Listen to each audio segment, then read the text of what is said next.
Okay, folks, welcome, welcome. Thank you all for showing up. Oh my God, here it is. And just so you know, I started opening it yesterday and I decided to wait and open this letter with all of my students present since we've been on this journey together. And I'll tell you, I'm a little anxious. It's pretty skinny. I don't think it's a little skinny letter, and I always get nervous. My other licenses had big envelopes. It's kind of like when you apply for college, you get excited when you get the big envelope. So unfortunately, I have a little skinny envelope. And before I open this, though, I did want to share, I was doing some consulting with one of my students yesterday, and I realized that I could share one more tip about taking the exam because, I had 4 hours, like everyone else, or like most folks, to take my exam. And this is, again, the National MFT exam. And I probably got through all the questions, I think about 180, in about 2.5 hours, something like that. And I will tell you, because I do believe these are all randomly organized. I'm pretty sure everything's randomized. But the first question or two I got, I wasn't like super, super confident on. And so, that triggered anxiety. And for those of you who are in my licensing course, I talk all about managing the stress response. Managing the stress response, can't flip your lid because you're going to forget everything. So just random happenstance, I believe I was not super confident on the first couple. So I think I started to get anxious. And I know this now because once I got done with going through all the questions, I went back through all the ones that I had flagged to go back and double check. And for many of them, I was like, oh, yeah, I did. Yeah, of course. Yeah, I was much clearer. But I think once, if you're able to, when you're taking an exam like this, if you're able to move through them and be fairly accurate at a decent pace, I was really surprised when I went back in that second half hour. I think my anxiety had gone down. And so things were clearer to me and easier. So I don't know if you're one of these folks who can move through the exam at a decent pace. Just know that, definitely flag anything you're not 100% sure about. And my guess is when you go back again, because at least for me, my anxiety went down. If your anxiety goes down, I was surprised at how much clearer I was on my decision. So that's my last tip that I have for you all. I'm seeing Cole is on today, and he just found out that he passed yesterday. Awesome. So Cole, was your envelope this small and this tiny if you took the national exam? I don't know, you can just keep me in suspense. So the other thing I want to talk about is, if you've been to any of my mindfulness trainings, I talk a lot about, in Buddhist psychology, they talk about equanimity. And instead of seeking happiness, they talk about focusing your life energy essentially on seeking equanimity. And I define equanimity as moving gracefully with life's ups and downs. And so opening an envelope like this is a moment for equanimity because, it's whatever it is, whatever the outcome is here, it can go one or two ways, and so these are the moments where practicing equanimity in your life is so, so important. And I know a lot of the folks in my class had not passed the first go round of either the California or national exam, and it can really take a heavy toll on your self-esteem, your professional identity. And I don't think that's fair or an accurate representation of what these exams are actually measuring. And so you really need to, when you open an envelope like this, whether it's, for a job or grad school or licensure, or any other, God knows, of course, often it's an email these days, isn't it? It's kind of rare to have this moment where you have an exciting envelope. But preparing yourself. And so knowing that, this might be really great news. It might be really disappointing news. It might be in the middle. I don't know. This could actually say your results are going to come in another 2 weeks. I have no idea what's in this letter, right? And so these are moments where you yourself and helping your clients prepare for all three outcomes, and knowing how to keep yourself centered, keep your self-esteem intact, um, and to just know that this is life. We have these moments in life that involve risk. They involve doubting yourself, and you don't know what it's going to be. And to know that, for all of you who are also opening envelopes now or in the near future, or emails with big news like this, to take a moment. First of all, I always recommend you never open something like this unless you're ready. You have equanimity, you're in centered, you've psychologically prepared for any of the three outcomes. And you kind of make like a pinky swear with yourself that you're not going to let this take you down. And so it is very possible that, I may publicly be kind of embarrassed right now. And that is a scary thought to me. But on the other hand, how many thousands of other clinicians have had to open an envelope like this and didn't get the news that they were wanting, and let that really affect how they see themselves. And instead, I would hope if you open one of these letters and you don't get the information or the result that you were hoping for, it's true in California, you get it almost immediately. So when you hit that button or get that report, I had to walk up to a desk and then they printed it out both times, actually. When I took my Texas LPC, I got the results immediately, and you had to walk up to the desk and you're just like waiting for that, the expression on the lady's face behind the desk, right? Like, please, smile. So whatever your moment is, to make sure that you're ready, that if you don't pass the exam, you haven't necessarily failed. I don't like when people say they failed the exam. You pass or you don't pass. But if you have studied and prepared and done your best, you have walked this part of the journey that was yours to walk. And you've gotten feedback about what you need to do differently. And that's all it is. This is not the be-all, end-all evaluation of your clinical skills, your worth as a person, or whether you found the right career for you. And you really need to keep that in mind. There's so many factors that go into this.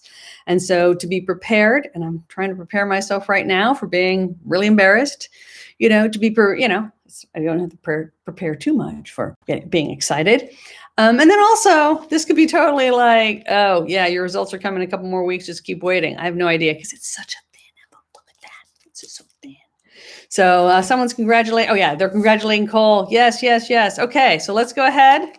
Let's open this. I guess I already started on the other side. And there it is. Very plain letter. I'm very nervous. Seriously, guys. This is an address page. Can you see that? Can you see that? Oh my God. Okay. Okay. Notice of license fee due. Woohoo! They want money from me. That sounds good. Congratulations, you have passed the required examination. The next step is to pay your fees. Oh my God. Let me see if I can get this online. Like, look how tiny that is. OMG. It is in the smallest font on the paper, says congratulations. And all the big font is they want $261 from me. Woohoo! So, okay, so this is very cool. My license will expire on December 31st, 2022. You must retrieve your pocket ID card. And I get a pocket ID? Awesome. And a wall certificate via my PVL account. No other notice will be provided. Holy moly. Okay. So I don't get anything in the mail. I have to download and print it. This is the 21st century. Diane, you got licensed in the 20th century. Woohoo! So cool. Okay, so that was it. Just so you know, you get this. Literally, it is in like 10-point font. The rest of the thing is in like 14-point font, like how much I owe. But the happy news is in the smallest font ever. So, okay, and I bet every state it looks different. So this is for, I think I had 2 or 3 Hawaiians in my course. So that's, if you get a skinny envelope in Hawaii, do not freak out. They just want your money and you have to download your wall certificate. Woohoo! Awesome, awesome. Thank you. Thank you. Anyone have questions? Thank you all. Anyone else here who just recently passed besides Cole Thornton? What state are you in, Cole? Let us know. Woohoo. Okay. Let's see where Cole. Yeah. Thank you. Thank you. Louisiana. So Cole is we just got at least 2 new MFTs in the country. Cole in Louisiana, Diane in Hawaii. Awesome, awesome. Okay. So, yes. So anyway, no, well, someone's saying, I guess Hawaii is, kind of desperate. Well, this is done by folks who collect fees in Hawaii. Probably not an MFT wrote this letter because, we tend to be the warm, friendly type. And anyway, yes, very exciting. Woohoo, woo. Okay, thank you, everyone. This was so awesome. I'll take any questions, though. You guys have questions or comments? Woohoo, woohoo. Michael, yes, I was talking to you on the phone the other day, and that's what helped me remember that thing to share with everyone. Awesome, everyone. Momi from Hawaii, aloha, I see you there. Awesome, awesome. So don't get scared if you get the skinny envelope in Hawaii and read the fine print. It'll tell you whether or not you pass. But if they're asking you for money, that's the good sign. Woohoo! Yeah, but maybe... I don't want to offend anyone at the Hawaiian Licensing Board. It's really bad to make enemies with your licensing board. So I'm totally happy that you're saving. See, I'm on the same plan. I'm on board with Hawaii's approach to saving the environment. So this is beautiful. Help save the environment. I'm sure there's a lawyer who said they had to send it. Otherwise, they would probably send an email. So this is totally exciting. And someone's asking what I did to study. What I did to study really was teach a license prep course. But I will tell you, I don't recommend you do this, only unless you are someone who's been licensed for a long time or whatever. But what happened was I just thought it was so wild. I had to take the licensing exam. So I said, let's create a course. And the one thing I think I did really, really well was to add the whole neurobiology of stress and the stress response into the actual studying. And I think that was really good because I could see it in myself, my own stress response. So I think really using, I had my course, if you're taking a lot of my students here, so, I make you, meditate and all that stuff. It is not just woo-woo California stuff. It really does help. It really helped me. And I could see my own stress response and how it was even affecting me on the day of the test.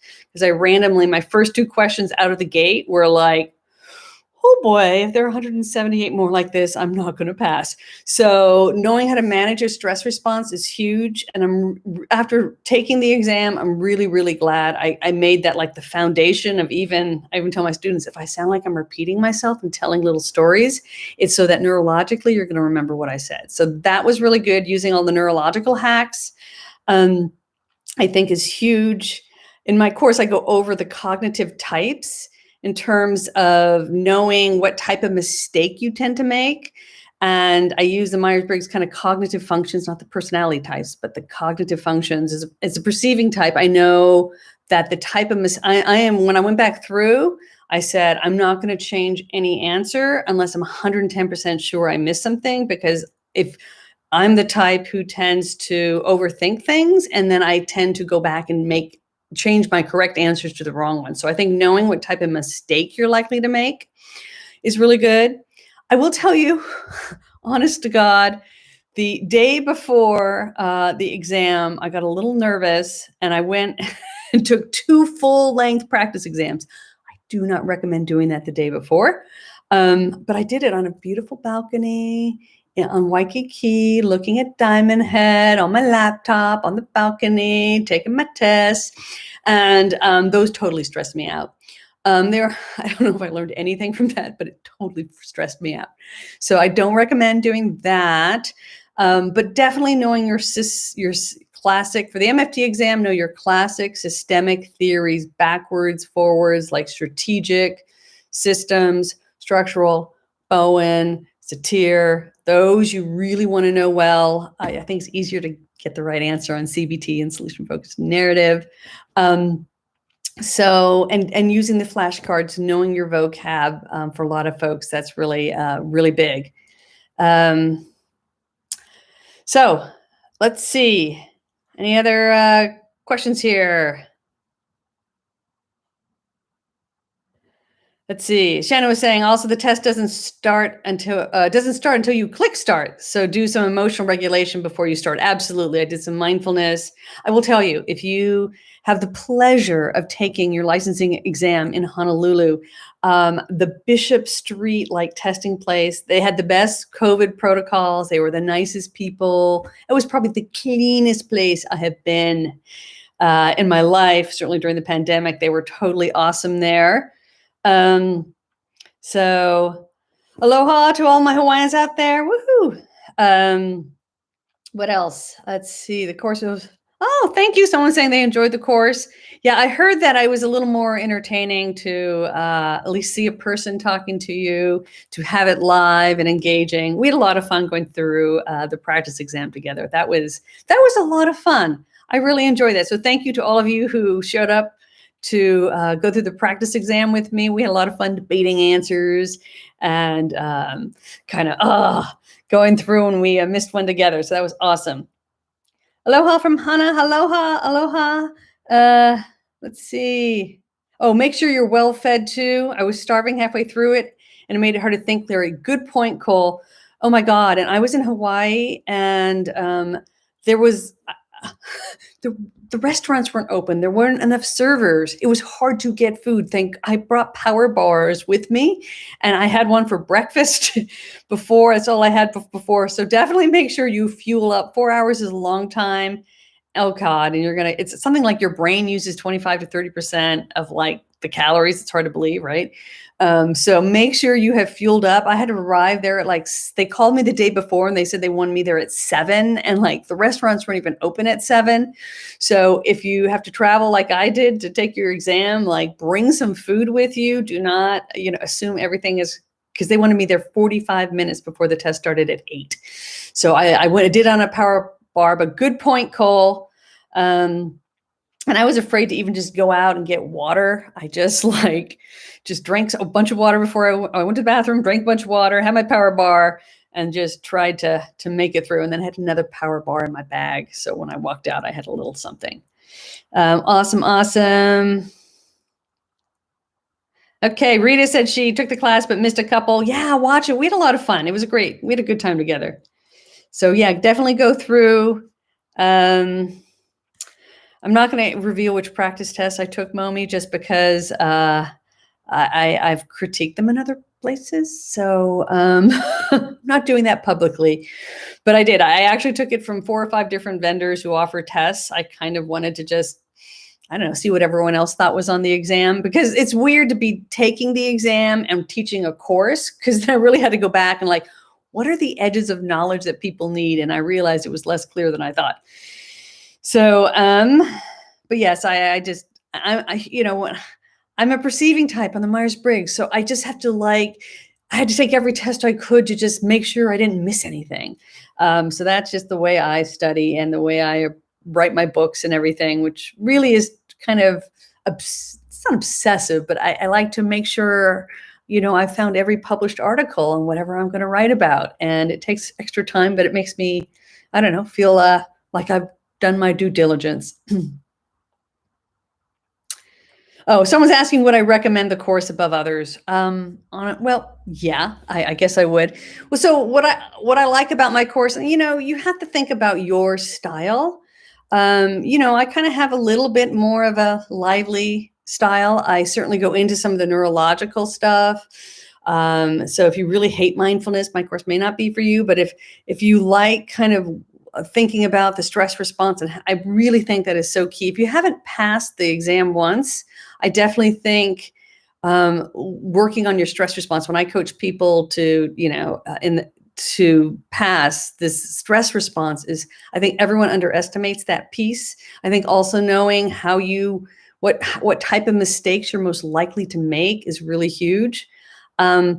So anyway, I ended up doing this course, and as I listened to everyone's struggles, I think I don't know, I have 200 or 300 flashcards that we've created. In fact, if you're in the course, there's more. I haven't even announced it. More were uploaded recently. So I think it's become a pretty comprehensive course. I've partnered with Ben Caldwell to write all the exams. And so I think he's got great exams. They are super, they keep you sharp. So I think folks who have been giving me feedback that they like having me on video. They like having the pretty slides. I really have pretty slides with photographs and really kind of doing the whole person approach to it all, and even looking at your own psychology and the stress around it. So I know folks love that. If you're in the course, you can drop some stuff in the chat, of course. Okay, let me see if I can find some more. Okay, let's see. Thank you. Okay, I don't think, someone asked if I can share the score. I think when you pass, you don't get a score. I think if you don't pass, I know folks do get the percentages and which areas, but generally when you pass, it's kind of like comprehensive exams at my university. We're just like, you passed, and that's all the info you get. So you have no idea. So someone was asking if there were any scenarios that really stumped you. If there were, I couldn't tell you. But no, I can't reveal any of the content, nor can any of you. Please make sure you're good about that. But I will say I was very pleased actually with the actual exam I took. I think I took 4 or 5 different, either half or full mock exams. And the licensing exam, the actual one was, I thought, the clearest exam, the best written exam from just an exam writing standpoint. So kudos to you, AMFTRB. I thought they did a really good job on the exam itself. So for the most part, there's 1 or 2 things. Well, okay, at least 3 I'm thinking right now where I would love to give them feedback. I gave them a little general feedback, but I could actually, there were a few questions where I'm like, needed to say a little bit more there. And, the problem with being a textbook author is like, okay, I know what you're trying to say, but the author of this approach wouldn't use that word, but I think I know what you're trying to say. So I think I got the questions right. But there was only one scenario that I thought they just needed to operationalize something a little better. But I thought overall they did a phenomenal job on that exam. So I was pleased in terms of just the quality of the clarity of the question and the clarity of the answers. I think just from an exam writing standpoint, I was pleased. I think I'm allowed to say I like the exam. AMFT or B, please correct me if I'm wrong. I'm sure I'll get an email. This is live streamed. So let's see. You have classes for MFT exam. I'm in California. So I do have, if you're studying right now, you can jump into the course that's on my Therapy That Works Institute website. Because it has portions that are for California, portions that are for the national. We do the national exam, and I am working on creating kind of a ongoing course that'll actually have components. Everyone will take the same course. Californians will have certain modules. National exam will have other modules, because there is a lot of overlap. Let's get real. And then I'm going to partner with some folks to give you the correct practice exams. So that is my future plan for the course. But for those of you who are studying, you can jump into what's going on now, and you'll get the standalone course. It'll just mostly be reorganized a little bit differently. I ended up just kind of spending the whole summer going hog wild on this course. I had fun doing it. Let's see. Okay. Okay. Momi says, thank you, Momi. She said she agrees that my course was entertaining, lively, and fun to follow along with. Man, it's as fun as we can, we're just going to make lemonade here, folks. It was awesome. Or guava juice, man. That's, it's in Hawaii. So awesome. Yes, thank you. Yes, Ben and I together, and yes, we cursed each other, and I emailed a whole bunch of I don't think that. You really did that? Anyway, we're having fun nagging each other, not nagging, debating what should be in questions. It's an interesting, it's a good conversation, and I'm so thankful as an educator that I have the opportunity to take a licensing exam at this point in my career. First of all, keeps you humble, keeps you real, and really makes my empathy so much more deep. I don't know how to say it for my students. I get it much more. And I think the thing that fired me up the most, because I wasn't planning on doing flashcards. If you bought the course, you weren't promised flashcards, but you got hundreds of them, right? And you've got like so much more material than I was planning on giving you. And it was because I saw my students suffer so much, and how much suffering this and how much self-doubt this was causing people. And so I really hope, if you've been in my course, I really hope you become messengers of hope to those going forward, to not personalize this whole process, to be as compassionate with self and others, to be uplifting, to be positive about it. Because what happens is, I think, what happens is after you pass this, you never think about it again. It's the honest to God truth. Once you get licensed, you never think about the process or what people down the pipe are experiencing, unless you're creating these licensing courses or on a licensing board. And so people who become more and more senior, they don't really think about it.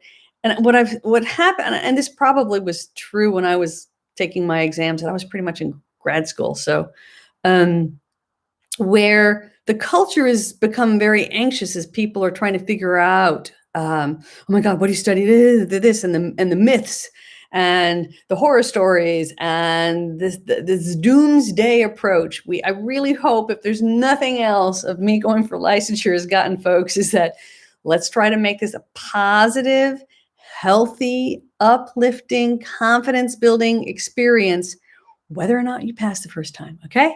Because we need to be much more compassionate with ourselves and really uplifting, have realistic expectations about what this is about. Cool. Okay. Oh, Lachey is still waiting on your response. Okay.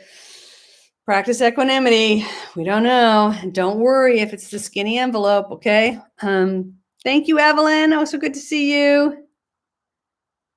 Yes. Momi was saying that she liked that I approached the class as a learning experience, and that, if you approach it right, it is going to make you a better clinician rather than some horrific ordeal that is unnecessary. No, maybe not unnecessary. This horrific ordeal, and there's this panel of people out to get you. That is just such a depressing way to think about it.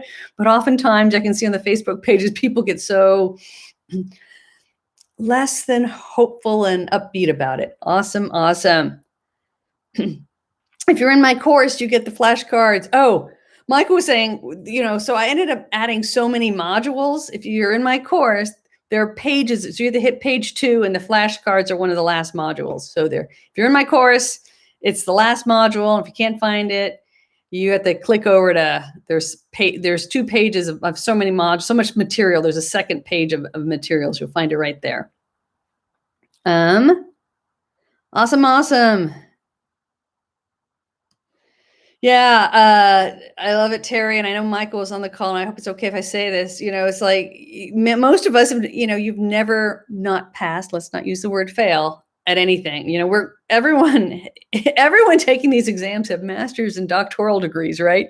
We are successful people. We are at the top, 1-2% of education. We are people who've been achievers our whole life. And so to not pass something can be really devastating if you think about it in the wrong way. And so these tests are just different beasts. They and just because you didn't pass on the first go round, it does not mean you're a bad clinician, and there is no clear, I don't know of a research study. I guess I should Google that or do a psych info search, whether there are license exams and competence, what the correlation and what the research is there. But all I know is there are a lot of factors that go into this. Number one, do you have a lot of test anxiety? If you've got high test anxiety, these tests are really hard for you. I certainly think that certain cognitive types, like perceiving types on the Myers-Briggs, that we overthink and we overanalyze. I think once you get a doctorate, you overthink, you overanalyze. I mean, I'm sitting there arguing with the questions and how they're phrasing things. Like, it's not what my brain is supposed to be doing while I take these tests. And so there's a whole new skill set to take in these tests, these licensing tests, and they're very different than what you did in undergrad or graduate school, where you took this, 45-hour course with certain textbooks, and everything's going to be in that textbook. As someone who just tried to create a licensing exam course, if you take the course, I started saying there's these tier 1 and tier 2 theories, meaning The tier one, I know you need to study these. And it's funny, people like to skip over systems because it's so complex or strategic. And I'm like, you got to know that or you're not passing. But then there are what I call the tier two theories, which are, they might be on the exam. There might be a couple of questions on them. You're not likely to get 10 questions on them. So if you don't have time to study these tier two or second priority theories, so I've actually separated them out because it's so hard to know what the boundaries truly are. And I had Ben and I were debating. He's like, well, California, they've just, really made it clear. I'm like, no, they haven't. They haven't. They're like, they do experiential family therapies. That's Satir and Whitaker. Like, those are two huge theories. Do we do both or, one? It's still not even, California has clarified it a bit more than AMFT at this particular time in history. There was a time where it was reversed, by the way. I'm that old. I remember that.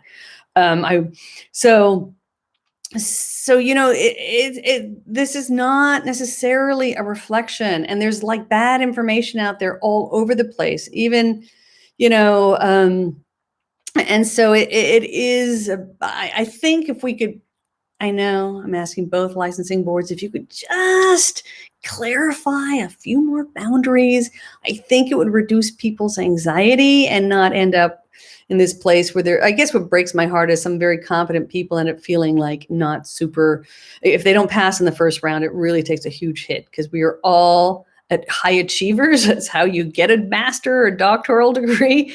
And so this process can really take a hit to a lot of folks' self-esteem. So yes. Let's see. Oh, Terry, you're saying, yeah, my energy makes me feel the possibility is real. Yes, you will pass. Oh my goodness. And definitely we had a lot of folks in my national exam course who didn't make the first round of the California exam. And it's okay. It's just part of the process. And like I've said, if you watch my video from the weekend, I didn't get 100% on a single practice exam I took. Okay. Which in some ways shocked me, honest to God. I'm just like, so that told me something. Let's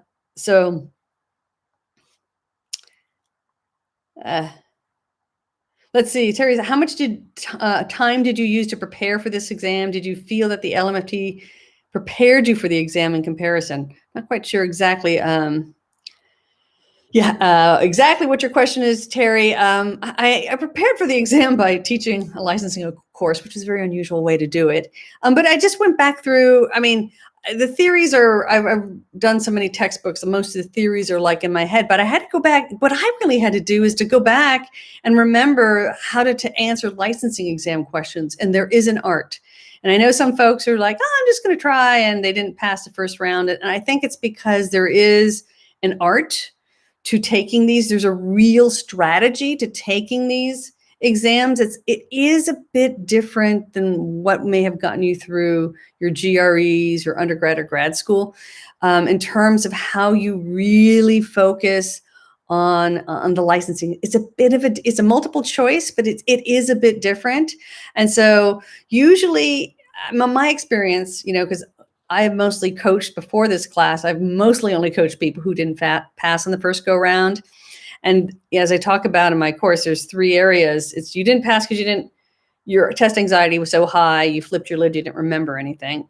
That actually helps most people, especially if you got a close score, you're on the cusp. It's usually test anxiety is now enemy number 1.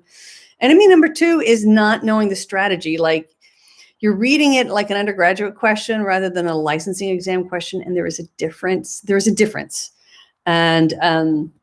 And then the third possibility is content. My experience is most people where they would be lacking in content is not knowing structural, systemic, and strategic therapies well enough. Those are the 3 areas. If you didn't pass in the first go round, it's usually in those 2 things. And certainly for the second go round, it's almost like test anxiety is so high. And so that is why I made it so much a part of my course. Awesome. Yeah. So, those of you who are just joining, they don't give you the score if you pass. They do give you the score if you didn't pass. So, Christiane, all I can say is Do a lot of stress management. Mindfulness, I think, is the most efficient way. Tapping, if you know, I had one of the students in the course was an expert in tapping, so she did a tapping video. I did a visualization. But if you didn't pass the first time and you've gone back and studied and you have more information in your head, the main thing to do is to keep that test anxiety low. And that's going to be the beast. And there's a lot of statistics out there from the licensing boards that the people who don't pass the first time or second time, that, those are the ones who, and now I realize it's test anxiety. It's not that they don't know things necessarily. I think the test anxiety becomes enemy number one. So if you're retaking an exam, if you haven't started meditating, now is the time.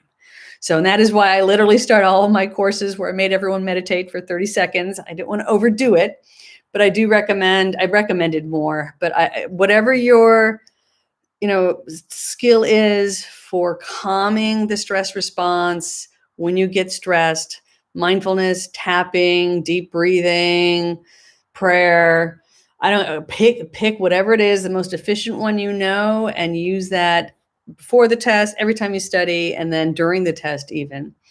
And definitely. Okay. Yes, Terry's saying, yeah, once you take it, you get a much better understanding of what the beast is. Definitely. So thank you. Yes. Strategy. It is different. It's just different. Cool. Let's see. So Britt is asking, she's graduating from her counseling program next year. Congrats, doing it during the pandemic. You make the rest of us look like, lazy folks. So kudos to all you doing the grad school on during this pandemic and doing therapy during learning therapy during the pandemic. Typically, your state will determine when you take the exam, and some states, even though the AMFTRB, for example, is written for folks to do at the end of their 2,000 to 3,000, 4,000, depending on your state, internship experience, some states still require it after graduation, which probably makes it a bit more challenging. So most both the counseling and MFT, exams are typically there is post-degree practice hours you want to get in. It will make it easier to take the exam. So if you get a choice, I think there are some states that might allow a little bit of that, but generally you take it when your state will tell you absolutely have to. So, but certainly don't be one of those people who you get your hours done, you get the approval to take the exam. And I know people who procrastinate 6-12 months or more to take it because they're so anxious. Oh my God, take an exam prep course, spend 2 to 3 months and just go take it, see where you're at, but don't procrastinate. Oh my goodness. So what else? Oh my gosh. Rainbow, I don't know if that's your name or your on-screen name. She's saying she's studying 4 hours a day and it's making her sick. Don't do it that way. Make it fun. Make it a joyous adventure. You get to do this deep dive, solidify your knowledge. This is an honor. It is a rite of passage. And so I want you to see this sort of like graduating high school or undergraduate, or if you did your culminating experience. This is just your next culminating experience. Do the best you can to study. Do not make yourself sick over it. Absolutely not. You should be studying in a joyful state. Ideally, I recommend a mindful state when you take my course, but this should be a fun adventure. Find people who are in a positive emotional state about it, who are excited to do a deep dive and read everything. Because here's the truth. So especially if you have more experience and that's going to change things. Because most of you learn, let's say your theories. So most folks take diagnosis, law and ethics, and all their theories courses in their first year of the program before we send you out to the field. I require it before I send you to the field, right? So, but at that point in history, you have no clinical experience. And so when you go back and reread all of those ideas, you're going to be like, oh my God, I didn't read, they're genius. This is amazing. Because now you have all this clinical experience to put the theoretical knowledge on. So we give you that, we can't send you out to the field without knowing law and ethics and DSM. That's like, we give you that layer, but it's like, it's just a foundation. There's nothing filled or built on top of it. It's just like this basic foundation. I tell my students, I don't give you what you need to know to practice. I can't in a 72-hour program. Even with 72 hours, I can't. I hopefully just give you a really solid foundation to build upon. But then once you start having experiences, you go back and you read the same book and you're like, you're reading it from such a different perspective. You can take it in at a much deeper level. Like, I didn't appreciate Strategic and Jay Haley until I had a really tough family. And then I went back and read it. I'm like, oh yeah, they're resisting change while asking for it. And that's why paradox works. I didn't get it. And I didn't really, I cognitively got paradox when I was reading through it the first time, maybe the second time. But then it wasn't until I had the family that needed it that I'm like, this is what he's talking about. So it's really a privilege to go and do this. You really solidify your knowledge in a way you couldn't possibly while you're in grad school. So I really want you to see it that way. Rainbow said, how important are people's names? I don't want to reveal what I shouldn't reveal, but and now I'm mixing up my mock exams and the actual exam, because I agree with you, because I know where you're going with this. How many names do I need to remember? I wouldn't go crazy or make yourself sick over the names. Some of the major players is all you're going to need. I would just the founders of a given theory, for example. So I would maybe know those names. I've seen them, and I can't even tell you, honest to God. I have seen them on the various exams I have taken. Most of them were mock exams, and it's all a big blur, honest to God, at this point. Perceiving type, Myers-Briggs. It's pretty funny. Okay. Yep. Okay. Thank you. Momi's giving rainbow encouragement. Woohoo. Yeah. Most states make you wait 2 years. I heard in Texas it's a little bit differently.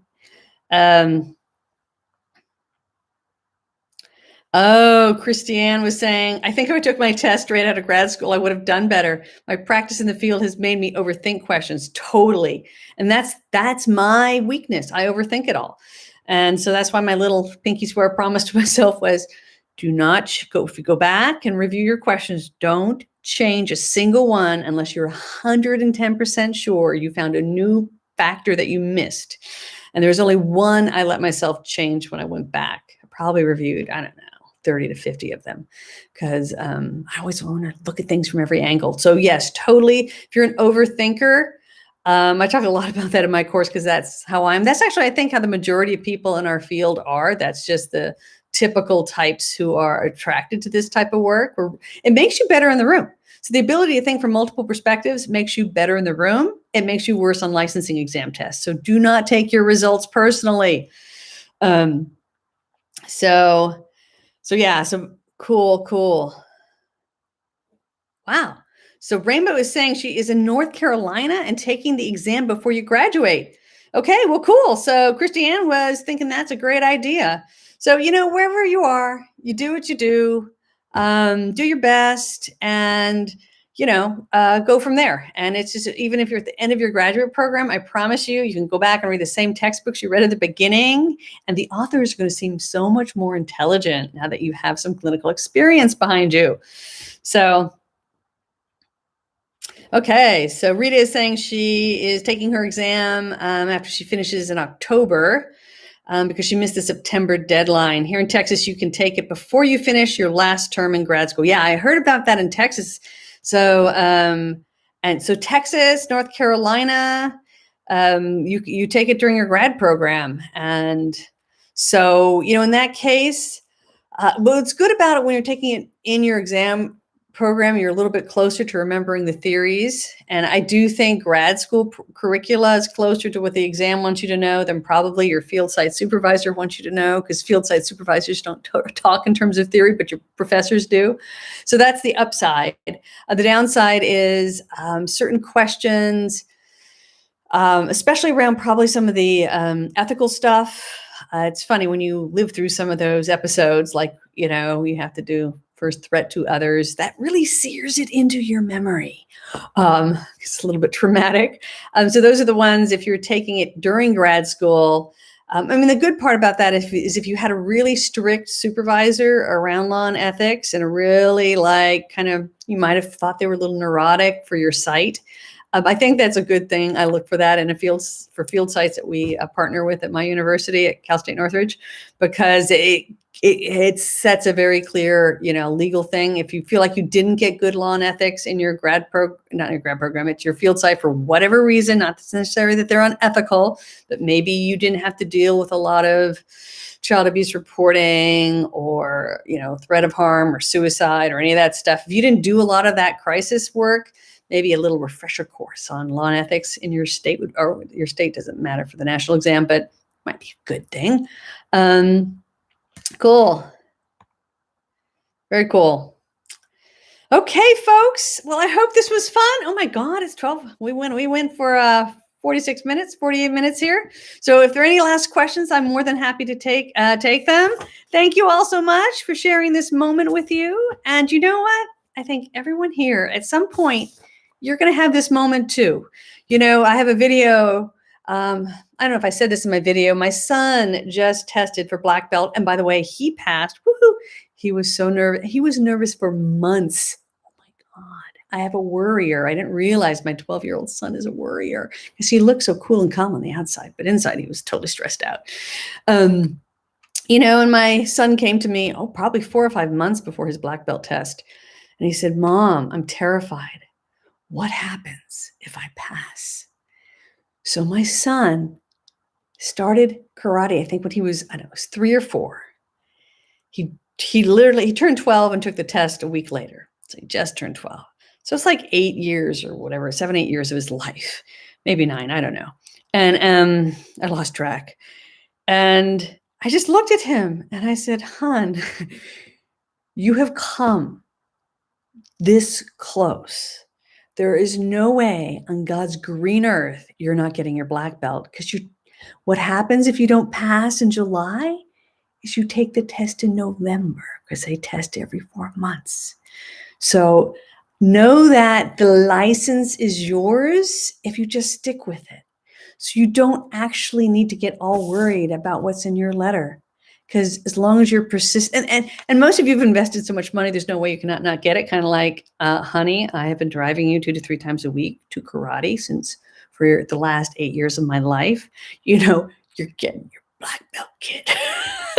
I know that's a little wrong, obviously, if you totally protested, but I knew he wanted it. So just know in your mind, you're going to get it.